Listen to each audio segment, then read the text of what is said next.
Bonjour, je me présente, je m'appelle Talia Almona.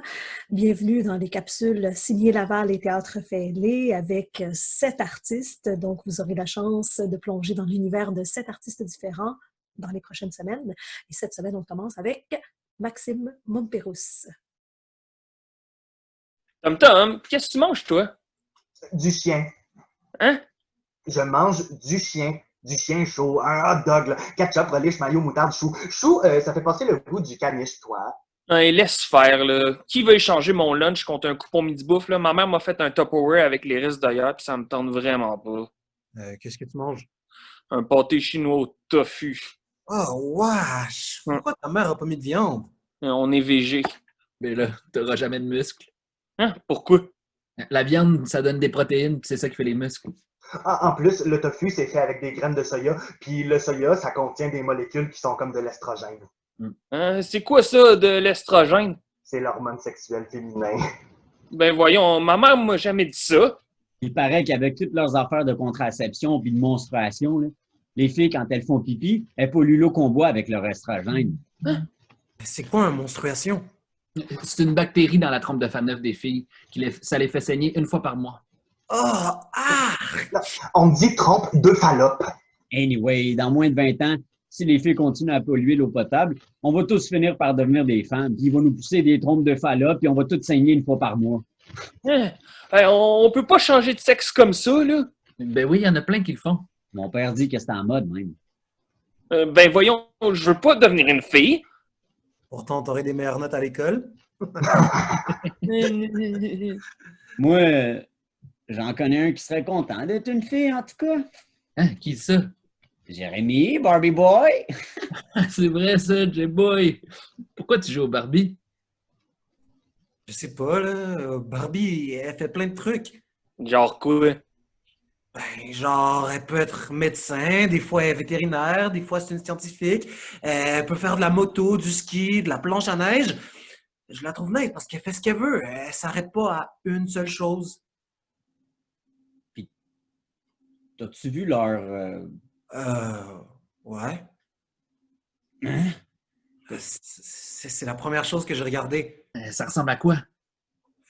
Ça ressemble à pas grand-chose, là. Les filles ont rien à la place du pénis. C'est pas vrai ça. Ouais, en tout cas, sur les Barbies, il y a vraiment rien. Il y a quelque chose là. Moi, je le sais, là, j'ai déjà vu une fille toute nue, là. Sur un site porno? Non, là. Une vraie de vraie. Une vraie de vraie fille toute nue. Non, tu sais, une vraie de fausse. Mais oui, une vraie de vraie, qu'est-ce que tu penses? Où ça que t'as vu ça? Et c'est Sophie, là. Ma tutrice. Elle s'est déshabillée devant toi? Ouais. Non, mais dis-le pas à personne, c'est un secret. OK, mais on veut juste savoir de quoi ça te l'air. Ben, c'est comme une craque de fesses, mais c'est en avant, puis c'est plus petit, puis plus plat aussi. Il y a plein de peau qui sort aussi, c'est comme... N'importe quoi, ça? Pourquoi les filles auraient 2 craques de fesses? Faire encore plus chier. J'ai touché aussi. La deuxième craque de fesses? Pourquoi t'as fait ça? Elle me l'a demandé. Enquête, ta gardienne, c'est une molesteuse d'enfants. Hein? C'est de la pédophilie. Et Sophie, là, a 17 ans, c'est pas un vieux monsieur, c'est ma blonde. Pourquoi t'aurais une blonde? Parce que je suis charmant. Ouais, mais t'es pas intelligent. De quoi je suis pas intelligent? Hey, t'as les pires notes de toute l'histoire du Canada. Hein? C'est pas parce que j'ai de la misère à l'école que je suis pas intelligent. Hey, tout ce que je dis, c'est que des gars comme toi, ça attire pas les filles. Ben arrête, c'est pas plus comme attirer une fille. Eh oui, tout le monde le sait, là. Une fille, il faut que tu sois méchant avec elle pour qu'elle t'aime. Hein? Les filles aiment ça courir. Mon père, c'est ça qu'il dit. Là. Moins tu leur donnes de l'attention, plus elles sont accrochées. Moins tu montres tes sentiments, puis plus elles te trouvent mystérieux, puis plus elles veulent ton zizi. Je suis pas sûr que je sois presque les filles, ils veulent mon zizi. Mais c'est parce que t'es gay. Man. Ben, c'est pas ce que ta mère a dit. Moi, ma soeur m'a dit le contraire. Elle m'a dit qu'une fille, ça veut qu'on prenne soin d'elle. Ça a besoin de se sentir protégée. Toi aussi, t'es gay. Hey, je suis pas gay. On dirait qu'il y a juste moi puis mon berce qu'on n'est pas gay ici. Personne n'est gay. Sauf J-Boy. Arrête de dire que je suis gay. Hey, dis-moi pas quoi faire. Tu vas faire quoi, hein? Je veux juste que t'arrêtes. Ah, puis ça me tente pas. S'il te plaît? Hey, il a dit s'il te plaît. C'est correct. C'est trop. Moi, je rentre, guys. C'est pas normal qu'une grande personne soit ta blonde paquette. Sophie est pas supposée de faire ce qu'elle te faisait faire, puis faut le dire à un adulte. Mais c'est pas vrai. De quoi? J'ai menti, elle m'a jamais rien fait, là. Je voulais juste me sentir intelligent et intéressant. Ça avait l'air vrai. Mais t'es con, là. Faut pas que tu crois tout le monde ce que tu dis. Ben, je m'appelle Maxime Monterousse, j'ai 29 ans. Je suis acteur de formation, moi je suis comédien. J'ai fini l'école de théâtre il y a 5 ans, donc ça fait pas super longtemps. C'est sûr que depuis les 5 dernières années, je me suis aussi vraiment passionné pour l'écriture, la mise en scène, ultimement la réalisation que j'aimerais aussi toucher. Donc, tu sais, je suis un peu un touche-à-tout. Les arts m'intéressent, me passionnent, en gros. Mais oui, acteur, auteur, metteur en scène. Puis, c'est ça. C'est ça. Puis en ce moment, justement, je suis en train de travailler sur une pièce qui s'appelle Hégémonie d'un sexe perdu. Point de départ, c'est un ami à moi qui s'est enlevé la vie et qui s'est suicidé. Donc, puis j'ai quand même pas vraiment vu venir ce suicide-là. C'est la première fois que ça m'arrivait aussi. J'avais entendu parler du monde autour de moi, qui connaissait du monde qui s'était suicidé, mais jamais j'avais comme eu quelqu'un de proche de moi qui s'est arrivé. Puis fait que je me suis mis à me poser, tu sais, c'est comme, c'est un peu, il y a de quoi se poser des questions quand quelqu'un décide de faire ce geste-là. Fait que je me suis mis à lire là-dessus, à faire des recherches. Puis, il y a quelque chose qui m'a frappé dans les recherches que j'ai vues, puis c'était le fait que, vraiment, j'ai regardé dans tous les pays du monde, dans les statistiques, ben, les hommes s'enlevaient beaucoup plus la vie que les femmes. Puis je me suis vraiment demandé pourquoi, ça m'a vraiment un peu... Ouais, je me suis demandé pourquoi, parce qu'il y a quand même cette espèce de... je pense qu'il y a un mouvement féminisme qui prend de plus en plus de place dans notre société. Puis je suis tout à fait avec ça. Je me considère moi-même comme un féministe. Et c'est à se demander, justement, dans un monde où on sait qu'il y a tellement beaucoup de privilèges accordés aux hommes, comment ça se fait que les hommes ont autant plus le goût de vivre, tu sais. Donc, c'est là que je me suis mis à faire des recherches, à discuter avec des gens, des gars autour de moi, surtout, mais des filles aussi. Puis, de fil en aiguille, en fait, je me suis mis à vouloir... au début, j'ai discuté avec des amis proches. Donc, puis, ce qui sortait un peu de ces discussions-là m'a vraiment frappé, cette espèce de... j'ai eu des échanges avec des amis proches de moi que je pensais bien connaître. Là, j'ai comme eu accès à leur univers plus émotionnel ou leur intimité émotionnelle. Et ça m'a vraiment frappé à quel point, justement, ben, les gars dans la vie, on apprend à mettre une espèce de mur, puis à avoir l'air tough, puis à présenter une certaine figure masculine, virile, qui, dans le fond, n'est pas toujours en réalité ou en connexion avec qui on est vraiment. Et là, je me suis demandé pourquoi. Pourquoi est-ce qu'on faisait ça, nous, les gars, tu sais. Donc, j'ai un peu ouvert la discussion à plus que juste mes amis, à des étrangers, parce que je voulais savoir est-ce que c'est juste dans mon monde d'amis, artistes, sensibles et tout, ou est-ce que c'était vraiment une discussion qu'on pouvait avoir. Puis vraiment, dans le fond, j'ai commencé à faire des questionnaires, puis organiser des discussions, demander à des gens de me présenter d'autres personnes, puis j'ai agrandi mon cercle, et c'est fou parce que, justement, ce constat restait le même. Le gros constat, c'est que tout le monde avait son point de vue sur la chose, mais tout le monde, tous les gars, tous les hommes, avaient leur idéal de qu'est-ce que c'était un homme parfait. Puis personne, aucun homme ne m'a dit, ben moi, je représente cet idéal d'homme. Donc, tout le monde avait cette pression-là de devoir être cet idéal qui n'arrivait pas à être. Et je me suis dit, ah, là, on touche à quelque chose. Ouais. On est témoin de l'évolution d'une gang de petits garçons, en fait. Donc, à leur enfance, à leur adolescence et dans le monde adulte. Et ça commence avec l'arrivée de Jérémy, qui est un nouvel élève à l'école. Jérémy, qui est un petit gars assez spécial parce que Jérémy, lui, il n'a pas encore appris à... Ben, les gars, ils font ça, puis les filles, ils font ça, puis là, les filles, ça joue au Barbie, puis les gars, ça joue au G.I. Joe, puis, tu sais, donc, il sait pas trop comment se retrouver dans cette espèce de monde de code, puis dans le fond, on témoigne de son évolution et de l'influence qu'ont les autres gars sur lui dans son processus. Puis jusqu'à la fin de sa vie, en fait, c'est ça. Faire un événement, faire une pièce événement, c'est ça. Donc, plus précis, mettons, pour répondre à ta question, c'est vraiment un cabaret. Donc, chaque scène est un numéro en soi, est un show en soi. Donc, on rentre dans quelque chose assez intensément et on en sort. La pièce commence avec une chanson du Roi Lion, puis on est vraiment dans le chant de la danse, puis chaque scène est un numéro en soi. Très physique aussi, je pense. Donc, oui, c'est ça. Donc, on est dans la fête. Ouais.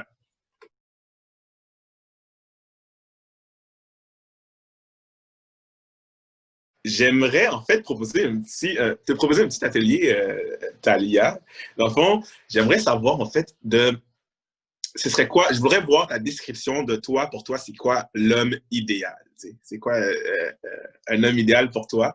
Puis, je vais te donner juste des petites pistes des points qui vont pouvoir peut-être t'amener à former ta pensée. Donc, mettons une petite question comme ça, genre c'est quoi le nom de ton héros d'enfance masculin, homme?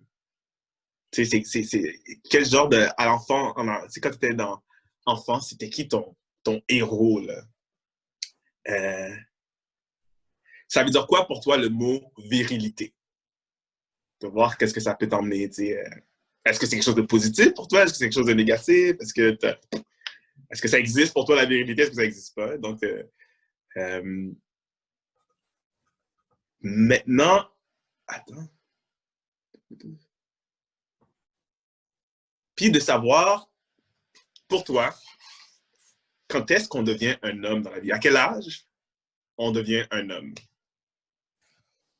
Qu'est-ce qu'on considère comme, à quel âge on devient un homme, un vrai homme, entre guillemets? Puis je te propose comme forme, pour la forme de cet atelier-là, de faire vraiment 5 points, mettons, de description. Ce serait comme. Puis ça peut vraiment être l'homme idéal dans ta vie amoureuse, mais ça peut être l'homme idéal comme ton père, ton ami, ou est-ce que pour tous ces hommes, ce serait la même chose, ou selon l'homme, il y a des critères différents?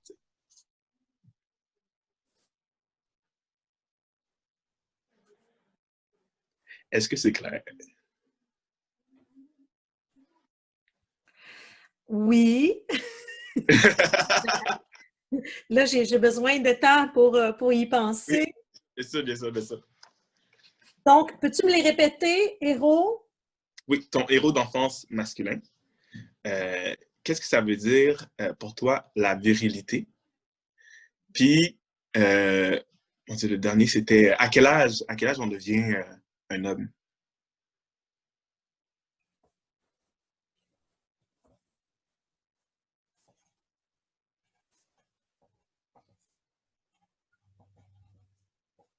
Il y en aurait plein d'autres, là, mais je ne vais pas te mélanger que ça.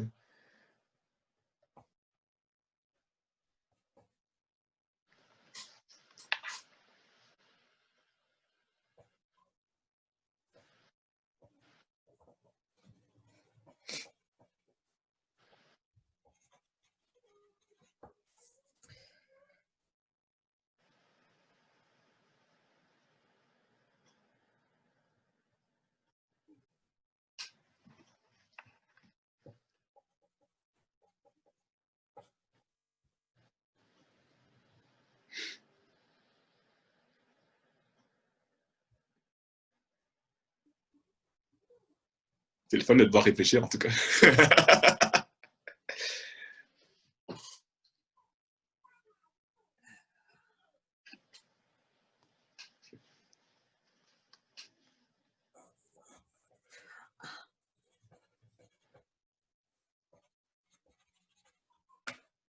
OK. Oui, j'ai ma liste de 5. Vraiment. Good. Parfait. Puis dans le fond, est-ce qu'on discute des points? Ben oui, je peux. Donc, je peux la partager avec vous. Alors, tu m'as demandé, c'était qui mon héros d'enfance? Mhm. Et mon héros d'enfance à moi, le premier nom qui m'est venu, c'est Charlie Chaplin. Mhm. C'est ça que j'ai écrit, puis après ça, j'ai fait hey, c'est-tu vraiment un héros? Puis après ça, j'ai voulu faire comme tout le monde. J'ai écrit Superman. Puis après ça, j'ai barré Superman. Puis j'ai gardé Charlie Chaplin. OK. Ensuite, la première chose, le premier homme qui m'est venu en tête quand tu as dit le mot virilité, c'est mon père. OK.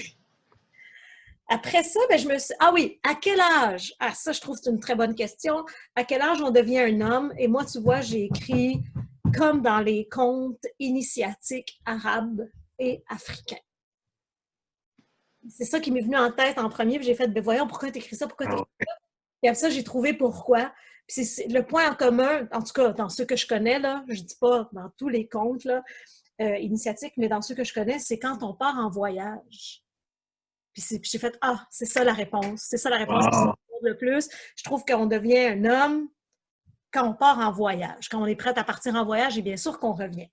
Et après ça, je me suis dit, ah, je vais essayer de donner une autre définition, tu sais, la virilité pour moi, un homme viril, c'est quoi les caractéristiques? Et voici ce que j'ai écrit. Donc, c'est un homme qui est capable d'être un papa, qui est capable d'être drôle, qui est capable d'être sécurisant, qui est capable d'être émotif. Un homme qui est capable d'être une femme, quoi. Ah, j'adore ça! C'est ça, mais c'est ça. OK, ben j'ai plein de questions pour toi. Je me demandais, ben, premièrement, c'est quand la première fois que tu as été en contact avec Charlie Chaplin? Genre, comme, c'est la première fois que tu as vu un de ses films ou que tu as entendu parler de... Ah, écoute, c'était en Égypte, puis je devais avoir 4-5 ans, là. Mes parents, puis mon grand-père maternel, donc du côté de ma mère il vivait avec nous, là, en Égypte, puis il était un cinéphile et il faisait jouer Charlie Chaplin. Moi, je pouvais voir un film de Charlie Chaplin à tous les jours. Quand j'étais Wow. J'ai des souvenirs très clairs de ça. Intéressant. Puis quel caractère que tu as nommé par rapport à la virilité que tu t'accorderais à Charlie? C'est drôle, bien sûr. Drôle. Ouais. Et, moi, je te dirais même que pour moi, là, c'est un critère, c'est un des premiers critères. Là. Il est assez important. Mm. Le sens de l'humour, là. Oui, très important. Oui. Fait que je te dirais. Puis en même temps, Charlie Chaplin, il y a quelque chose. Bien sûr, c'est un artiste. En même temps, mon chum, c'est pas en tout cas, me regarde. Mais Charlie Chaplin, il faisait du muet, sauf que ça parlait tellement ce qu'il fait. C'est sûr qu'il y a quelque chose de ça qui vient me chercher. Mm-hmm. Puis tu disais que ton père, c'est ton premier, quand tu as pensé au mot virilité, tu as pensé à ton père. Puis est-ce que, parce que le premier contact que tu as avec ton père, c'est quand tu es petite, j'imagine, puis j'imagine que ta notion de ce qui est viril a changé, mais est-ce que par rapport à ça, est-ce que tu pourrais dire que ton père a les mêmes caractéristiques que tu as nommées par rapport à la virilité, ou pour toi, est-ce que quand tu l'as rencontré en tant que petite fille, disons, ça voulait dire autre chose? Ah non, je te dirais que mon père, il a pas mal, ouais, il est capable d'être père, il est très drôle. C'est sûr que mon père, nous, on est une famille d'immigrants, donc à un moment donné, c'est sûr qu'il a été le gardien de la sécurité. Mm-hmm. Quand on est arrivé au Québec. Mon père, il est émotif quand même. Puis je te dirais que mon père, c'est le plus grand féministe que je connaisse. Mm.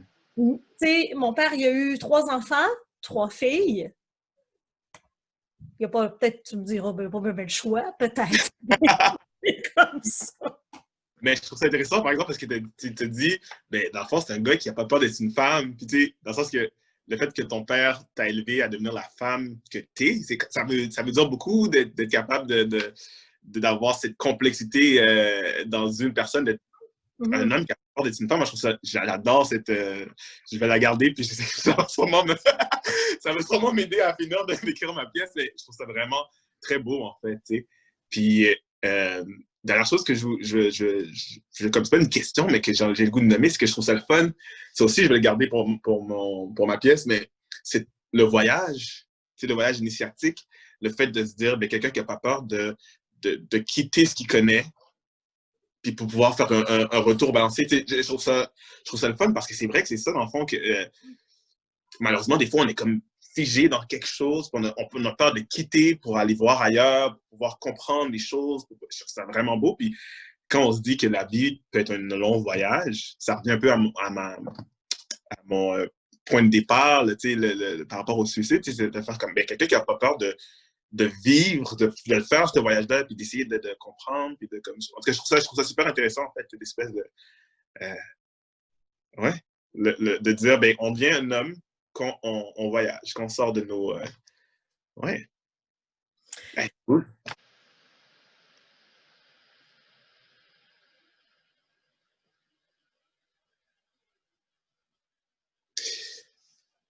Donc, je vais vous lire un extrait de la pièce qui est la première chose que j'ai écrite par rapport à Hégémonie. Et c'est drôle parce que dernièrement, je suis en train de réfléchir à est-ce que je le garde, je le garde pas, puis ça me fait absolument beaucoup de peine. Donc, mais je trouve quand même que c'est l'essence pour moi de ce que je voulais écrire. Donc, j'ai décidé de donner la parole à un G.I. Joe, en fait, à un jouet. Le jouet de Jérémy, le nouvel étudiant à l'école que je vous ai parlé plus tôt. Et à travers lui, on apprend à connaître un peu plus justement Jérémy qui, devant ses camarades de classe, n'arrive pas à vraiment bien s'exprimer, mais à travers le G.I. Joe, on comprend un peu plus le personnage de Jérémy. Donc, c'est ça, je trouvais ça intéressant de m'exercer à faire comme, tu sais, moi, mon jouet préféré quand j'étais jeune, qu'est-ce que je lui ferais dire? Qu'est-ce que je, tu sais, comme... j'aime ça aussi de travailler avec l'univers du monde des jouets, tu sais, en tout cas, bref. Donc, ça va comme suit. La position se nomme au repos, mais ce n'est pas vraiment une position reposante. Disons que c'est plus reposant que le garde à vous. Les bras derrière le dos, les mains en mitaine avec les doigts de la main droite par-dessus ceux de la main gauche et les pouces qui s'entrecroisent légèrement. On est une trentaine. On tient tous fermement la même position, on porte tous fièrement le même uniforme et on a tous, malgré nous, la même coupe de cheveux. L'identité du groupe prime sur l'identité individuelle. On ira loyalement risquer notre vie pour protéger notre patrie. Nous sommes les forces armées du 275 boulevard Rideau, département des jouets du Walmart Supercenter de Rouyn-Noranda en Abitibi. On n'est pas juste des figurines de combat. On est des G.I. Joe. On en est fiers. Mon nom n'a pas d'importance. À ce stade-ci de l'histoire, le prénom qu'il faut retenir, c'est celui de Jérémy. Jérémy, un petit gars qui suppliait sa mère de lui acheter une Barbie, l'édition bal de finissant. Barbie revit à chaque année les mêmes choses. Rentrée scolaire en septembre, bal masqué d'Halloween, reine du bal hivernal, professionnelle d'équitation au printemps, graduation plus bal de finissant, puis édition mariage estival avant le retour de la rentrée scolaire en septembre. Malheureusement, Céline, la mère de Jérémy, un peu embarrassée, lui répondit qu'il avait le droit de choisir n'importe quel jouet, mais seulement dans la section bleue du département. Et c'est là que, peut-être à cause de ma ressemblance avec Barbie Ken, Jérémy se tourna vers moi, me décrocha de ma tablette et me sépara du reste de mon unité de combat pour faire de moi plus qu'un soldat. Je devenais un meilleur ami d'enfant, un être distinct et spécial. Et c'est à ce moment-là que j'ai entendu pour la première fois un battement, juste ici, directement en dessous de mon torse. Je suis un homme de soldat. Mes habiletés à moi, c'est les techniques de combat, le maniement d'armes à feu, le tir à l'arc, mais Jérémy est un petit gars spécial. Malgré son sourire contagieux, Jérémy a de la misère à se faire des amis. C'est un petit garçon qui n'a pas encore appris à faire semblant d'être comme tout le monde. Il ne sait pas comment prétendre qu'il comprend le monde dans lequel il évolue. Un jour, il est rentré de l'école en pleurant. Le visage boursouflé et les genoux écorchés, Jérémy n'avait pas su dire à ses amis qu'il ne savait pas jouer à se battre, qu'il ne trouvait pas ça drôle et qu'il avait surtout peur de se blesser. Lorsqu'il s'est retrouvé à terre et qu'il s'est mis à pleurer, les autres gars se sont mis à rire. Et là, juste ici, Et directement en dessous de mon torse, ça s'est mis à pincer. Mon cœur est devenu si gros qu'il échappait à une bouffée de chaleur qui me monta à la gorge pour se rendre jusque dans mes joues et de l'eau s'est mis à couler de mes yeux. Des larmes. Ça m'a fait peur. Parce que quelque chose s'était cassé en moi. Je me suis retrouvé sans protection, à découvert. Le pire cauchemar d'un homme soldat. Le soir venu, on organisait un plan top secret et complètement illégal. Le lendemain, il allait m'emmener clandestinement à l'école pour que je puisse le protéger des petits gars qui l'intimidaient. À la récréation, quand Jérémy m'est sorti de son sac, tous les gars de la classe étaient en admiration à la vue de son nouveau jouet. Et mieux encore, hein, Jérémy s'est fait coller une retenue pour avoir apporté un jouet à l'école. Il faisait maintenant partie de la gang des boys de l'école. On l'appelait plus Barbie Boy, on l'appelait J-Boy. Le soir venu, Jérémy répétait son exposé oral devant ses parents. Depuis que le monde est monde, les enfants utilisent les jouets pour découvrir leur identité, apprendre les conséquences de leur action, explorer les relations et pratiquer les compétences dont ils auront besoin une fois adultes. Les jouets sont importants pour un enfant et celui qui est le plus cher à mes yeux, c'est mon G.I. Joe, parce que c'est mon meilleur ami. Il me protège, on fait une belle équipe tous les deux. Un jour, on va se marier et on va fonder une famille. Pour une raison que je ne saurais nommer, le père de Jérémy n'avait pas apprécié son exposé oral. Dès le lendemain, j'étais mis dans une boîte avec plusieurs autres jouets. Dans la boîte qui était étiquetée « Don de jouets Vision mondiale », la rumeur courait que les parents de Jérémy avaient enfin accepté de lui acheter une Barbie, mais pas n'importe laquelle. L'édition Barbie à la plage qui comprend 3 sets de bikinis sexy. Voilà! Super! Hey, merci beaucoup d'avoir partagé ton univers avec nous. Hein, en plus d'un texte en chantier comme ça, là, on est toujours plus vulnérable que quand la pièce est finie, puis qu'elle a gagné des prix, puis nanani nanana, là. Fait que merci beaucoup, Maxime, vraiment. Et merci à toi. Puis c'est un bel exercice pour moi de arriver à synthétiser la pièce, puis à justement de mettre cette vulnérabilité de l'avant pour pouvoir continuer à l'écrire, en fait.